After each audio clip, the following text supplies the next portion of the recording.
സുഗുണ, എന്തോ ദേ വരണേ. ആരടാ വിളിച്ചത്? ചെയ്തോണ്ടിരുന്ന പണി മറന്നുപോയല്ല.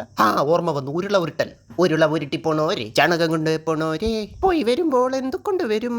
ഈ ചെമ്പകപ്പൂവിന്റെ മേളിൽ കൂടി ഉരുട്ടാം, അതാകുമ്പോ സ്മെല്ലറിയില്ലല്ലോ. കണ്ടില്ലേ, ഉരുളയെ ഉരുട്ടിക്കൊണ്ടു പോകുന്ന ഒരു പാവത്താനെ. മൂപ്പരൊരു ചാണകമുണ്ടാണ്. ഡങ് ബീറ്റിൽ എന്ന് ഇംഗ്ലീഷിൽ വിളിക്കും. മൃഗങ്ങളുടെ വിസർജ്യം കൊണ്ട് ഉരുളകൾ ഉണ്ടാക്കി അതിനുള്ളിൽ മുട്ടകളിടുന്ന ജീവികളാണ് ഇവർ. മുട്ട വിരിഞ്ഞ് പുറത്തു വരുന്ന ഇവരുടെ കുട്ടികൾ വളരുന്നത് ഈ ഉരുളയ്ക്കുള്ളിലാണ്. ചാണകവണ്ട് എന്നാണ് വിളിപ്പേരെങ്കിലും ചാണകം മാത്രമല്ല, മറ്റുള്ള ജീവികളുടെ വിസർജ്യങ്ങളും ഇവർ ഉരുളകൾ ഉണ്ടാക്കാനായി ഉപയോഗിക്കും. ഇത്തരത്തിലുള്ള ചാണകവണ്ടുകളുടെ പ്രധാനപ്പെട്ട ഭക്ഷണം മൃഗങ്ങളുടെ വിസർജ്യമാണ്. ഇവർ ഉരുട്ടിക്കൊണ്ടുപോകുന്ന എല്ലാ ചാണക ഉരുളകളുടെ ഉള്ളിലും മുട്ടകൾ ഉണ്ടായിക്കൊള്ളണമെന്നില്ല. ചിലപ്പോൾ ഇവർ ഉരുളകൾ ഉരുട്ടിക്കൊണ്ടുപോകുന്നത് ഭക്ഷിക്കാനായിട്ടായിരിക്കും. ഒരിടത്ത് വീണ് കിടക്കുന്ന ചാണകം അത് ഉണങ്ങുന്നതിന് മുന്നേ ഉരുളകളാക്കി എടുത്ത് ഉരുട്ടി കൊണ്ടുപോകും ഇവർ. ഉരുളകളാക്കി എടുക്കുന്ന ചാണകത്തിന്റെ പുറം ഭാഗം ഉണങ്ങിയാലും ഉൾഭാഗത്ത് ഈർപ്പം ഉണ്ടാകും. അതുകൊണ്ട് എളുപ്പത്തിൽ ഭക്ഷിക്കാമല്ലോ. ജിംനോപ്ലൂറസ് മിലിയാരിസ് എന്ന ശാസ്ത്രനാമമുള്ള ഒരു ചാണകവണ്ടാണ് ഇത്.